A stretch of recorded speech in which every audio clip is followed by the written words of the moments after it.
Hello everyone, welcome to Sravanthi Vishal YouTube channel. ఈ రోజు ఒక మోటివేషనల్ వీడియో మీకోసం. ఈ రోజు టాపిక్ వచ్చేసి ఎక్స్పెక్టేషన్. ఈ ఎక్స్పెక్టేషన్ అనేది అందరి లైఫ్ లో ఉండేదే.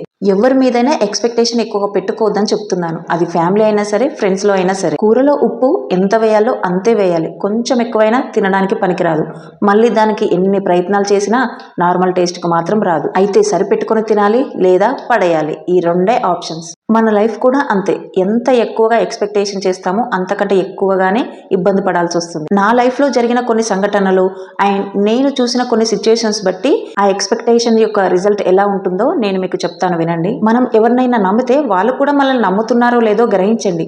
రెండు చేతులు కలిస్తేనే చప్పట్లు. ఆ చప్పుడు 2 సైడ్స్ ఉంటేనే ఆ బంధానికి విలువ ఉంటుంది. అండ్ మన చుట్టూ ఉన్న వాళ్ళందరూ కూడా మనతో నవ్వుకుంటూ మాట్లాడగానే వాళ్ళు మంచివారు అనుకుంటాం. అలా అని నెగిటివ్గా కూడా చెప్పట్లేను. బట్ పూర్తిగా తెలుసుకోకుండా అతిగా ఎవరిని నమ్మవద్దు. అది బంధువులైనా మరెవరైనా. మనం ఎదుటివారికి ఏ రకంగా హెల్ప్ చేస్తే అది ఎలాంటిదైనా సరే సేమ్ మనకు కూడా వాళ్ళు అలాగే హెల్ప్ చేయాలని అస్సలు కోరుకోవద్దు. ఎక్స్పెక్ట్ కూడా చేయొద్దు. మనీ విషయమైనా సరే, మరి ఇంకేదైనా సరే ఎక్స్పెక్టేషన్ మాత్రం వద్దు. మీకు ఏ రకంగా బాధ అనిపించినా, మూడీగా ఉన్నా అవతల వాళ్ళు నేను చెప్పకుండానే నా గురించి అన్ని అర్థం చేసుకోవాలి అని ఫిక్స్ అయిపోకండి. ఎందుకంటే వాళ్ళకి ఎన్నో టెన్షన్స్ ఉంటాయి. వాళ్ళకి ఫ్యామిలీ ఉంటుంది, లేదా వాళ్ళకి పర్సనల్ లైఫ్ కూడా ఎన్నో ఆలోచనలు, ఏవో టెన్షన్స్ ఉంటాయి. ఆ టైంలో ఏదో ఒక మైండ్ డిస్టర్బ్తో ఉండి ఉండొచ్చు. అదే టైంలో మీరు నేను ఇచ్చే ఫేస్ ఎక్స్ప్రెషన్ బట్టి నన్ను అవతల వాళ్ళు అర్థం చేసుకుని ఏమైంది ఒకసారి, అలా అయినా సరే ఒకసారి అడుగుతారు ఏమైందని, రెండోసారి అడుగుతారు, కానీ మూడవసారి ఆలోచిస్తారు అవసరమా ఇప్పుడు అడగటం అని. అలా అని ప్రతి చిన్నదానికి అలిగితే కూడా వాళ్ళ దృష్టిలో మనం చీప్ అయిపోతాం. నేను ఆలోచించినట్టు అవతల వాళ్ళు ఆలోచించాలి, లేదా నేను చేసింది ఏదైనా అది కరెక్ట్ అని పొగడాలి అని అనుకోవద్దు. అక్కడ మన విలువ మనం తీసుకున్నట్లు ఉంటుంది. ఒక ఇంట్లో పుట్టిన పిల్లలే ఒక మైండ్ సెట్తో ఉండరు. ఇంకా మన అనుకున్న వాళ్ళకి అదే మైండ్ సెట్ ఉండాలంటే ఎలా కుదురుతుంది చెప్పండి. మైండ్ సెట్ ఎప్పుడు ఎవరికైనా ఒకేలా ఉండదు. చేంజెస్ అవుతూనే ఉంటాయి. అది మనమైనా సరే, అది పాజిటివ్ అయినా నెగిటివ్ అయినా. కానీ అలాంటప్పుడు మనం పాజిటివ్గానే గుర్తుపెట్టుకోవాలి, కానీ నెగిటివ్ని ఏది గుర్తుపెట్టుకోవద్దు. అది ఏ రిలేషన్ అయినా సరే, ఏ సిచ్యువేషన్ అయినా సరే. నాకున్న టాలెంట్తో నేను అది చేయగలను, ఇది చేయగలను, కానీ నాకు సపోర్ట్ లేదు అని బాధపడవద్దు.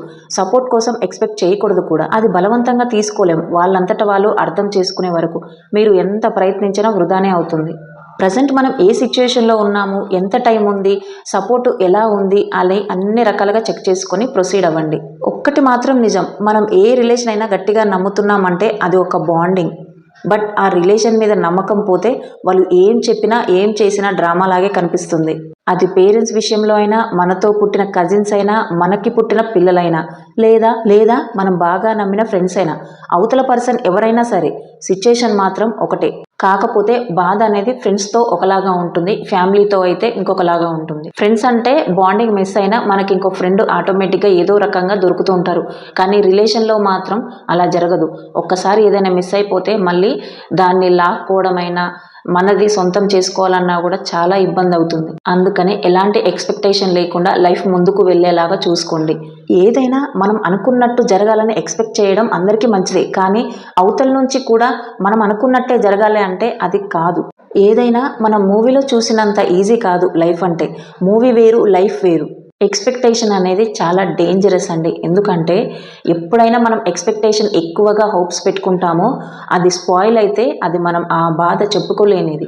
అలా అయినా సరే ఎక్స్పెక్టేషన్ మనం చేసిన దానికంటే ఆపోజిట్గా ఏదైనా జరిగితే మాత్రం అది రిసీవ్ చేసుకునే విధంగా మన మైండ్ సెట్ అనేది ఉండాలి. లేకపోతే అందరికీ ప్రాబ్లం అవుతుంది. అది లైఫ్ పార్ట్నర్ అయినా సరే, మరి ఇంకెవరైనా.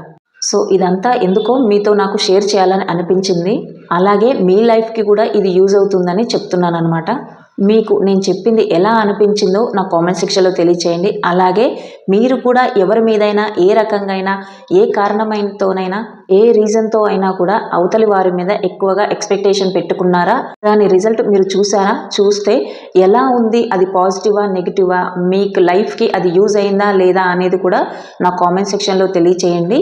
అండ్ మీ లైఫ్లో కానీ మీ సర్కిల్లో ఎవరైనా సరే ఇలాంటి సిచ్యుయేషన్ ఫేస్ చేసిన వాళ్ళు ఉంటే నాకు కంపల్సరీ తెలియచేయండి. ఇదంతా నేను ఈ డైలీ వ్లాగ్లో చెప్పకుండా సపరేట్గా కూడా వీడియో చేయొచ్చు, కానీ నాకెందుకు అంత టైం తీసుకోవాలనిపించలేదు. నా మనసులో ఉండిపోయిన కొన్ని సంఘటనలు మీతో షేర్ చేయాలనుకున్నాను. వీడియో కోసం కరెక్ట్ టైమింగ్ అనేది నాకు దొరకట్లేదు, అందుకనే ఈ వ్లాగ్లో షేర్ చేస్తున్నాను మీ అందరికీ. సో ఇదంతా మార్నింగ్ షూట్ చేసిన వీడియో. మా బాబు స్కూల్కి వెళ్ళాడు, హస్బెండ్ కూడా డ్యూటీకి వెళ్ళిపోయారనమాట.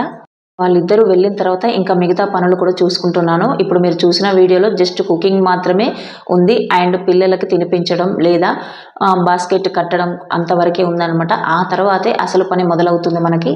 వండినవన్నీ ఎక్కడెక్కడ సర్దేయాలి అండ్ మొత్తం ఇల్లంతా మరొకసారి ఊడ్చేసుకోవాలి అండ్ బయట అంతా మొత్తం వరండా క్లీన్ చేసుకోవాలి. ఇలా చాలా పనులు ఉంటాయి. బట్టలు కూడా వాషింగ్ మిషన్లో వేసేసాను, ఇంకా కొన్ని ఉన్నాయన్నమాట. ఇంకా కిచెన్ ప్లాట్ఫామ్ మీద ఉన్న గిన్నెలని ఎక్కడివెక్కడ సర్దేసి మొత్తం ఒకసారి తుడిచేసి ఇంకా గిన్నెలన్నీ తోమేసుకోవాలి. నైట్వి ఆల్రెడీ నైటే తోమేసుకున్నా సరే మళ్ళీ మార్నింగ్ వంట చేసేసరికి ఎన్ని గిన్నెలు పడతాయో. మ్యాక్సిమం నేను పిల్లలకి ఇంట్లో కాకుండా బయట వరండాలోనే తినిపిస్తూ ఉంటాను, ఎందుకంటే వాళ్ళు మొబైల్కి అడిక్ట్ కాకుండా బయట వరండాలో కూర్చుంటే అట్మాస్ఫియర్ని ఎంజాయ్ చేస్తూ పీస్ఫుల్గా ఉంటుందన్నమాట బయట కూర్చొని తింటే. అందుకని మోస్ట్లీ మేము బయటే కూర్చొని తింటాము. ఇక ఇంట్లో పనులన్నీ అయిపోయాక పాపను ఫ్రెషప్ చేసి నేను కూడా ఫ్రెషప్ అయి వచ్చానమాట. ఇంతటితో నా మార్నింగ్ వర్క్ అంతా కంప్లీట్ అయిపోతుంది. ఇప్పటిదాకా నేను ఏమేమి వర్క్ చేసుకున్నానో, నా మార్నింగ్ వర్క్ ఏమేమి ఉంటుంది అనేది మీరు అబ్జర్వ్ చేశారు కదా.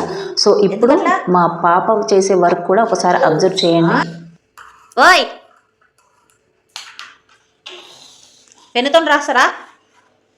ఓయ్ రే కొడతా, వస్తున్నా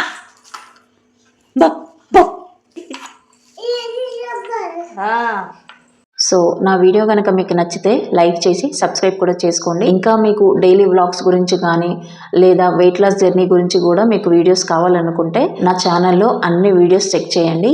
నా వీడియో ఎలా అనిపించిందో కామెంట్ సెక్షన్లో తెలియచేయండి. ఉంటాను మరి. Bye friends.